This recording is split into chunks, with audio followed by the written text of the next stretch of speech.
right, welcome back everyone to Adventures Till the Curtain Calls. We are doing another critical content where we are speaking with another member of our adventuring party. Today we have David Nika, and super excited just because, and please, I hope you don't get offended by this, but you have the most experience playing across different editions than all of us. How and when did you get into tabletop role playing, into D&D?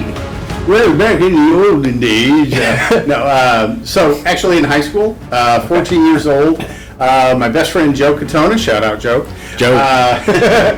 His dad owned a hobby shop that sold gaming products out in California. Okay. He moved here, I think it was in junior high, I think after junior high. But introduced us to the game. We were all in art club together. Sure. And I didn't really know him all that well. And he was talking about all this stuff going on. And I was more into sci-fi stuff, Star Trek, Star Wars, all those things. Oh, yeah. So he's talking, and they're talking about vampires in this big room, and they got all the way deep into this dungeon. What? And they forgot the key. They had to go all the way back. And like, what are you talking about? So he introduced that to us. We went out and got the box set. Wrong set. We got the basic set because he was already playing first edition advanced D&D. Okay. But anyway, so he started off DMing for us. My brother was involved. There was a point at which we had like 10 guys playing. And we each had 3 characters apiece. Sure. Yeah. Crazy. So 27 characters going through an adventure, and he was DMing it, but it was a blast. I can barely handle running you guys 6. I can handle each of you having 3. So what's it been like then, watching the advancement or just the changes in D&D over so many years? What's that been like? Well, really interesting because, of course, first edition was the only thing I knew, and that's what we played on. And then they came out with kind of second edition, combat and tactics, and added some pieces to it. Third edition, that's kind of where we settled, 3.5, Pathfinder. Really liked that system, played that for a long time. And just for interest, so we never played 4th edition, and now this adventure is my first experience with 5th edition, other than listening to Critical Role and some of the other game systems. But it's really interesting. So during the COVID pandemic, we started playing online, just like everybody else was. And it's like, hey, just for curiosity, you want to go back and play first edition? So we did. It was brutal, and we had forgotten how dangerous it really was playing first edition. You miss a fail against death, and you're dead. Yeah. It's like, okay, hi. So we were spoiled with the 3 death saves, but it really was, and just that, the skill rolls, different things like that. It's like leveling up a character took like 2 minutes. Sure. Instead of going through the point system for the skills and all that. So, yeah, it was interesting just to kind of see the changes, but definitely you can see the improvements being made. Is there something in a previous edition that you wish would have gotten carried over? I know this is kind of your first deep dive into 5th edition, but is there something in a previous edition that you really wish, man, I really liked how they did this, or I preferred this, Well, I will say one thing I notice about 5th edition, it's very epic. It's very, cinematic almost. Cinematic. Yeah. A lot of damage, really quickens up battles. Sure. And I know, the original game developed from, tabletop miniature games, battles, and all that kind of stuff. I do sort of like that. I don't mind doing the math and being able to tweak your character in a lot of different ways. But I also understand why they do it. Sure. It's like it makes it much more available to people, because there are people who say, I don't want to take the slide rule to play a game, and here it's a lot easier to follow the flow. So would you say that of the editions that you have played, 5th is, I don't want to say it's your favorite, but if there was a gun to your head, a spear at your crossbow at your head, you'd pick fifth system, you think, over the previous ones, or? I'm still getting used to it, but I definitely like it. I mean, I do definitely like the ease of like advantage and disadvantage rolls, as opposed to you add a +2 or +3 or who knows what plus. It's definitely easier to remember and maintain. So. Sure, and what I like about D&D is that you can house rule anything you want. Yeah. I mean, there was something that we do in our game, which we haven't yet really run into, is I'm rolling their death saves if a character were to die. So, they have yet to experience that, and I hope you never have to. But if we do, it's a little bit different than I know some, most 5th edition, the player rolls it, but I think it puts it, it takes it a little bit more out of your hands as a player when you're doing that. But the reason I'm saying this is that that's what I love about D&D is you can house rule or pull from whatever edition. I have creatures I pulled from other games and for our game to be later used from a previous edition of D&D. I preferred the stat blocking on it. It's a creature you can find in 5e. Actually, no, it's not anymore. You can find it in 4, but then they stop. So, you shall see. You shall see. No hints or clues or anything like that? I'm going to cast divination. Okay, so I'm going to see if I can give a clue. Man. Okay. I'll give you a clue word, and it's just going to be song. S-O-N-G, like a song that you sing. That's going to be your one and only clue I'm going to give, just because I can think of about 8 creatures off the top of my head in 4th edition that have something to do with melodies or music or something like that. But who knows? Maybe that's a red herring word, maybe... Sirens, harpies... Who knows? But, hey, it's all here. You'll see it eventually. Maybe. Who knows? You've gone through these previous editions, taking a shine to 5e. You said that you played during COVID. I mean, all of us pretty much played during. Either you played online or you didn't play at all, unfortunately. How, for you, has that transition been going back to playing more games in person? Actually really got used to some of the tools that are out there. The online tools and the mapping, and be able to move characters around and everything like that. So I really liked that. Sure. And actually, my regular play group is to the point we've got one guy moving down to Gulf Shore soon. Okay. Another's probably going to be moving to Florida soon. They're all retiring. And so the whole in-person thing is kind of fading anyway. Because that group still hasn't played in person. We've gotten together, but we haven't played in person since before COVID. So. Well, and there's a lot of great online tools. I mean, you got Roll20. You have Dungeon I use Dungeon Alchemist when I make the map set. Unfortunately, you guys have not been able to see yet. Eventually, we'll get to that point. But now that Wizards of the Coast came out with their own Dungeons and Dragons virtual tabletop, and then I think that with the D&D movie that came out, D&D is more prevalent now, I think, more than ever, just because how connected we are with technology and everything. Oh, sure. So, kind of shifting here to Banner.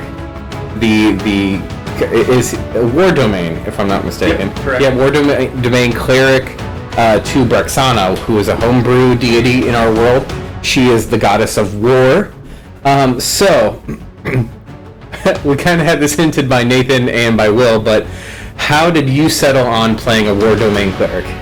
Well, he's actually based on a character I had played something similar to that years and years ago.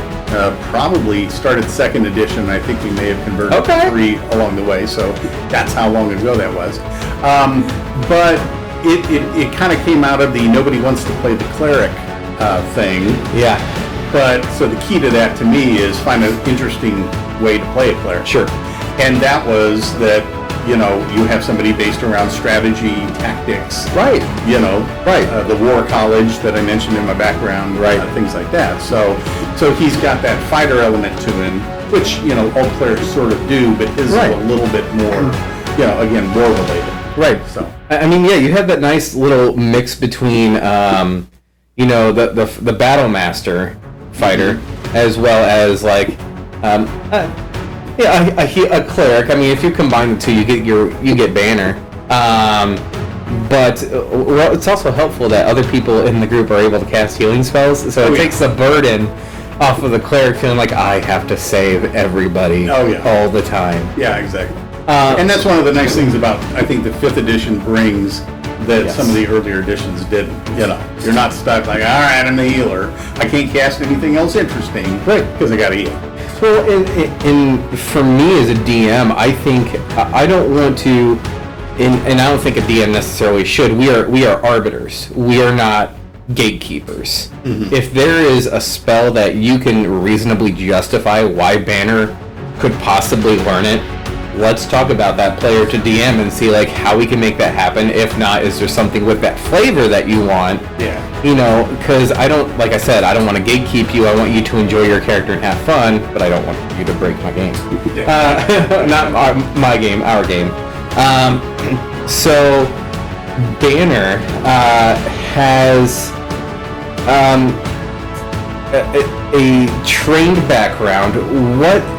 Without going into too much detail, I don't know how much you want to divulge, because you kind of went into a little bit recently about your background, but kind of what kind of experience does Banner have when it comes to stratagem, tactics, and what's he trying to achieve? What's a goal that Banner has? Well, I probably didn't represent it all that well. It sounded, the way I came off with it maybe seemed a little like he's a glory hound, but it really is, and I've noted it a couple times. He kind of has this gleeful look on him when he's in battle. Not, haha, I'm going to kill something. It's just kind of that thrill, almost like, you know, sports competitors. It's like, woohoo, you know, here we go. But you'll also notice he's not terribly bloodthirsty. No. He wants to win. He wants to defeat the opponent, but then, you know, that sort of thing. So that's part of it. It's about that desire to win and glory, but he also wants to help the little guy, you know. So when we found the wagon with the young girl, the dad and the grandfather and everything like that, it was like, well, we got to save them. So he's kind of got this probably storybook, heroic kind of a vibe going on, that he wants to be that, but he wants to do it smart. Right, and even because this following episode has come out, you guys encountered the group, supposedly, members of the group of this faithless band or whatever, the Eyes in the Darkness, because you guys had changed the mark on the building. And even after the baddies were waylaid, like, Banner has temperament. He is able to stay his hand. He doesn't just kill for the sake of killing, which I appreciate not having murder hobos. It's so great. But I think that's one thing that you are portraying well, is because whenever people hear like, oh, this is a god of or goddess of war, they are probably bloodthirsty, that's all they crave is that. It's like, no, there's, and this is why Brexana is not only, you know, war, but also battle and subdomains, like battle and honestly, I wouldn't say perfection per se, but working towards bettering themselves in their martial prowess, which I think Banner does an exemplary job doing. He's good at it. But like, what's a goal or motivation that Banner is like pushing towards, or what is a potential end goal where he said, this is when I know I've made it? He wants to command an army. Oh yeah? Okay. Oh, yeah. Okay. I mean, so he sees himself as kind of working toward that, and he has been in the military for his home kingdom for initially. Sure. And he kind of referenced that in the last episode about being part of the squad and all that. But it's like that wasn't really taking him where he wanted to be. Right. So he did it. He did some learning at the War College around tactics and strategy and everything like that. But again, I think that the stricture, oddly enough, that it's like, yeah, but you're telling me all these things that I'm not sure I agree with. It's like, I need to go out and get my own experience. Because also, within Indonesia, there's not a ton of conflict kingdom to kingdom. So it's kind of going out to find it. Yeah, Asera, if you've not been tuning in before, this is the first time tuning in, Indonesia is a faith state.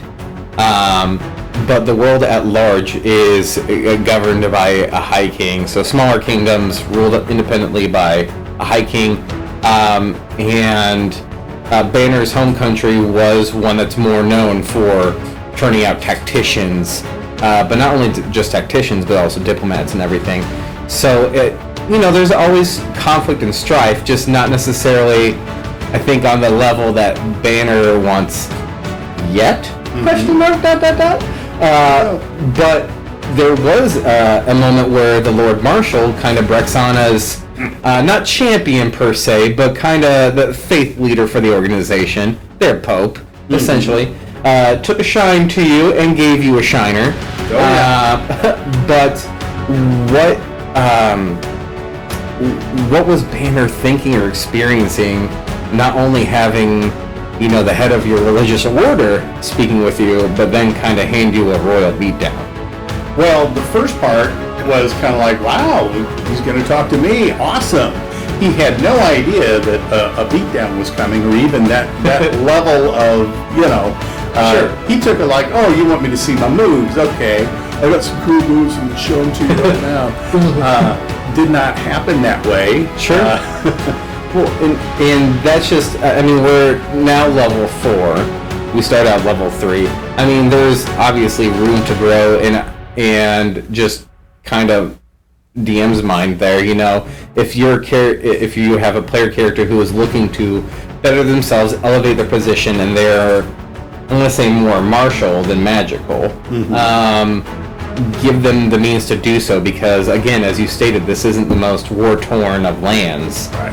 So how else are you going to do this? How else better than by learning from the Pope of your faith? Oh, yeah. But it's not going to be in a necessarily kumbaya kind of way. Yeah. So Banner has also been pushing to name the group. Yep. Is there and you stated some reasons in game for it, but is there like a specific reason why Banner is so keen on wanting to name? And I know I'm not trying to make a joke out of this, but I know for some characters names hold meaning and everything. So is there anything like that for Banner, or? Yeah. So even though I said that, it's like he's got this goal of being a general one day or something like that. He definitely, there is that a little bit of a glory hound in there. Yeah. He wants to be known for his accomplishments, and he also knows he's not doing it alone, and he kind of wants to establish that early. Right. So yeah, that's really it's kind of bugging him, so yeah, he's bringing that up to the members, the rest of his compatriots, and they're not biting as readily as he'd like. And so. Is there anyone that you get along, anyone that Banner gets along more with in the party? Is there anyone that maybe a little bit more, I don't want to say at odds, but is definitely riding a different vibe than Banner in the group? Oh, probably O'Darin he gets along with really well. Seven, he's fascinated by. Oh, yeah. And again, not just for his war capabilities, because certainly he sees that, but he's really kind of interested in that childlike mentality. Right. It's like, where does this come from? Yeah. Really interested in that. The one he actually tried reaching out to was Renbrin initially, and she's kind of got an attitude, and so I feel like they're dancing around each other a little bit in terms of, it's like I can't get past her defenses. Right. So she's kind of Nothing romantic necessarily there. No. Not yet. You never know. Who does? But yeah.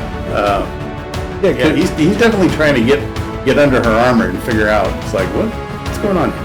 That's why I was also trying to talk to all you guys, doing all these interviews around the same time, because if these get too far spaced out, there's going to be, you're going to say something this week and it's going to be completely nothing next week or something like that. But, so, currently, the way things are, you guys are about to head down to the Weeping City to Zaragos at the time of this airing. So, is there any... What are the... I guess I got two questions. Part A, what are Banner's thoughts about Lendris? What is she? What's her purpose? Is there any thought to that? And then B, why do you think she needs someone else to go? Well, to answer the first part of your question, he failed really badly on his perception roll, or sense motive, I think, something along those lines. Insight, I think. Insight roll. Yeah. So he's convinced he understands she's this godlike or demigod, something like that, but he still kind of thinks, she's pretty good. Okay. I know Jack rolled really well, and Rendry is like, no. This is not an innocent little girl.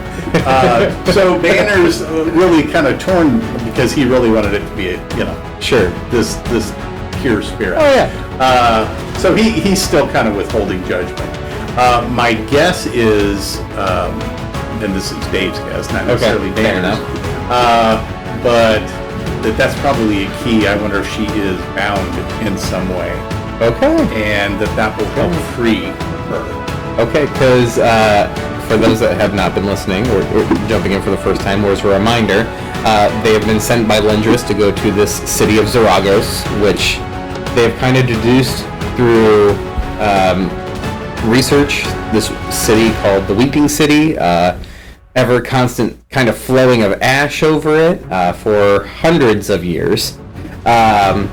But yeah, they're doing a wellness check on somebody, essentially, like checking out this person, entity by the name of Ivbarus. So, in game time, it's been a week, almost a week. Do you see any reason why the party would continue to stay a group after they've done this wellness check? Because essentially you guys met to do a board post, take care of who's slaughtering these merchants, done deal, and then you've been sent on this quest that has opened up a world of political intrigue. Do you think that the party is going to maintain itself after this wellness check and reporting back to Lendris? Well, Banner hopes so, and that's part of the name. It's like, wow, now you're part of the group. Okay. So there's a bit of that. I think we balance really well. Sure. At least capabilities-wise. I'm still working on the personality-wise. Yeah. I can't see if we balance yet, but I mean, if you want 100% agreements and everything, it's not going to make for a very fun movie, book, whatever. Exactly.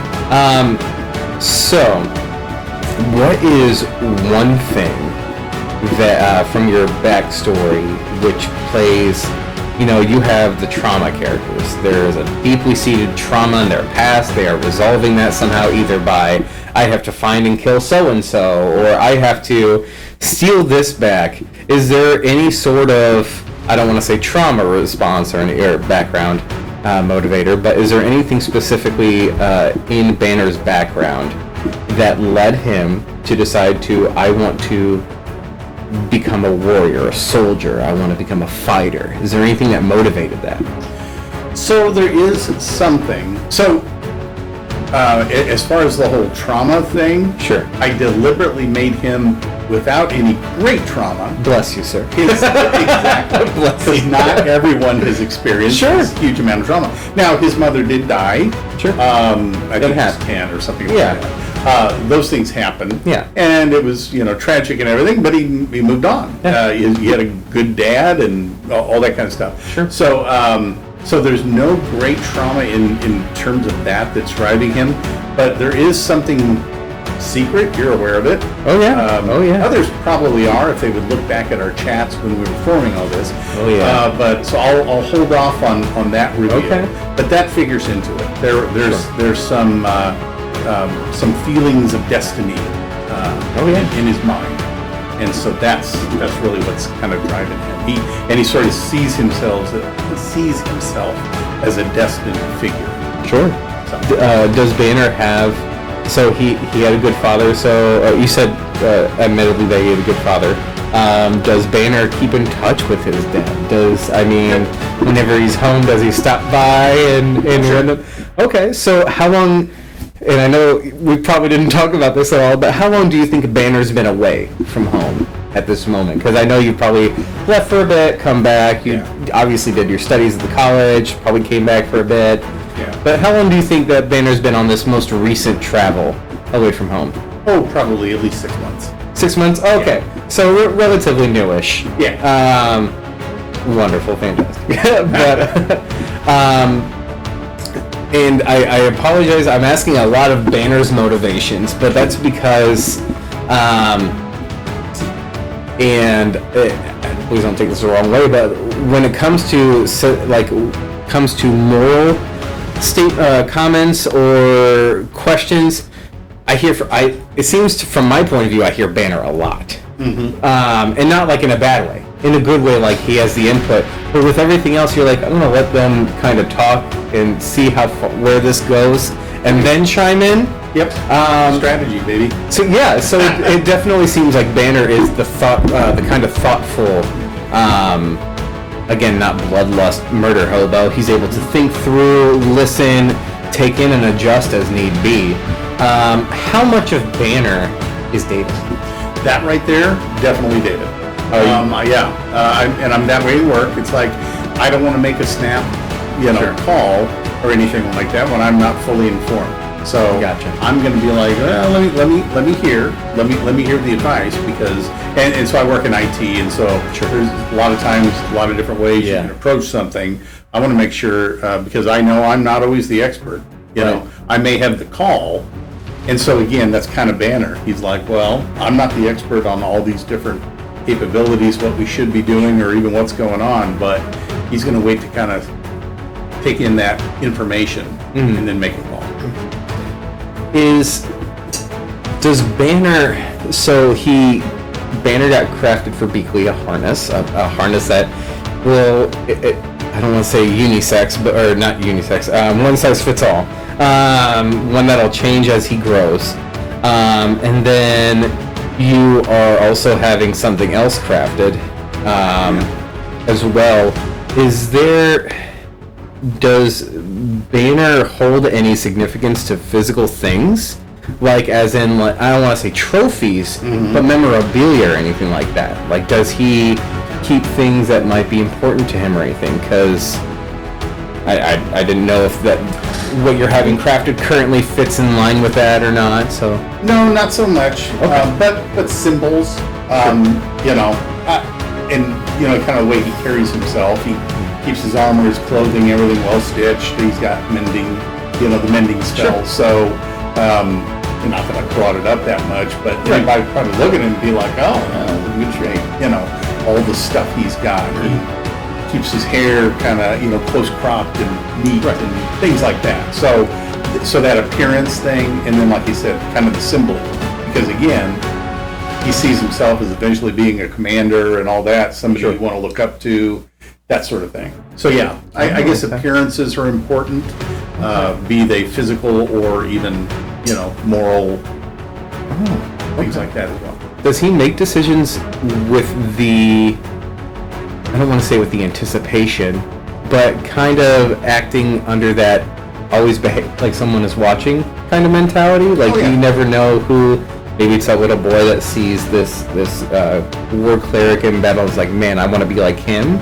Well, Brixana's always watching. That's true. So our goddess is ever watching. That's right. But yeah, there's certainly an element of that. It's like, yep, she's watching what I do, and so we haven't fully fleshed out, and the way I'm trying to play it with Banner is that, especially with that the Grand Marshal, that whole beatdown was a complete surprise to him. It's like, oh, I did not know that was coming. Yeah. But he was definitely more martial in nature, and I'm playing a little like, oh, maybe I don't know how this is all done worldwide. Sure. So he's got this impression that war is more than just battle and combat killing. Right. It's also recovering from that and diplomacy and those aspects. Whereas, and so he's kind of formulating in his mind, well, maybe I need to bring that to the fore a little bit more. Well, and I don't think at this point it's a spoiler alert for any of those that have not listened. This is a spoiler. Actually, so yes, it is a spoiler for some people. But I mean, even the Lord Marshal didn't necessarily use martial weapons, but necessarily by completely martial means. I would guess that, I don't know why I'm saying I would guess, I would know. But you're very right. I mean, you come from a very, I would say, more studious form of martial combat. Everything has been, for the most part, stratagems, anticipations, plan A. If A happens, B is then the result. If that doesn't happen, you go to C or D or whatever. But not really many opportunities to put study into practice. Yep. So, and I'm thinking a little, you've seen it in war movies a lot. The fresh lieutenant out of, Band of Brothers. Yep, there he signed in. He's like, all right, man, this is how we're going to do this. And they're like, oh, okay. He dies instantly. Or he makes the bad call. Sure. And it's like, if you'd listened to us, we could have told you. So I want there to be a little element of that, like he's learning, like, oh, okay, all right. It's not as easy as I thought. It's not just about strategy and all that. It's about experience. Right. I had a glorious question back when we talked about Lord Marshal, and then it just dissipated as I kept talking. That's a problem. But I apologize. I'm going to try and retrace my steps here. Banner has also not only taking, I don't want to say a moral stance, but he does provide some conscience to the group. How much, and we said some of David is in Banner as well. Is there anything in Banner that is unlike David? So actually ignore the whole conscious part. That doesn't mean anything anymore. I remember my thought. How much of Banner is not David? Like, is there anything in him that you wish, real life could be? Obviously, we all wish we could do magic, but is there anything in his kind of personality or anything like that you're like, man, I really wish, I'm getting psychoanalytical, I apologize, but anything you kind of like you're manifesting into Banner? I did this with Will, and Will did it back, so that's why I'm like, I'm going to try this with everybody and see what happens. But obviously, if there's not, I get it. But yeah, no, well, I know there's definitely one that's not, and it's that I'm not a glory hound at all. In fact, I tend to kind of shuffle it off to other people. Team member, all that sort of thing. In Banner, not that he's shown, too much like, yeah, look at me, but he definitely has that in him. That capability. I wish I was in better shape like he was. Yeah, I know. He's always out there sweating, shirt off, doing the thing. The ladies are like, yeah, okay. I do not want to see me working out without a shirt. I don't know about you, but whenever I read a book or I play D&D, like if someone does not describe that NPC as portly or something like that, I imagine everyone's skinny and decently built. And whatever, it's just not eating well. That's right. No food. Oh, gosh. Death and plague. Only the strong survive. Well, speaking of food, the group, to some of Banner's, harking out in the street, you gave a local business in Volkstad, the kind of faith center, the Vatican City of Egrenesia. Their first patronage, and actually brought some people in. Yeah. Did Banner do that just so that business would actually drum up business, or you guys were just trying to cover yourselves talking? Because you were the only people in the room. No, he was just trying to bring some business. They seemed pretty nice. They made us some food, and it's like, hey, there we go. Let's help him out. See, he's always looking to help out the little guy. Oh man, fantastic.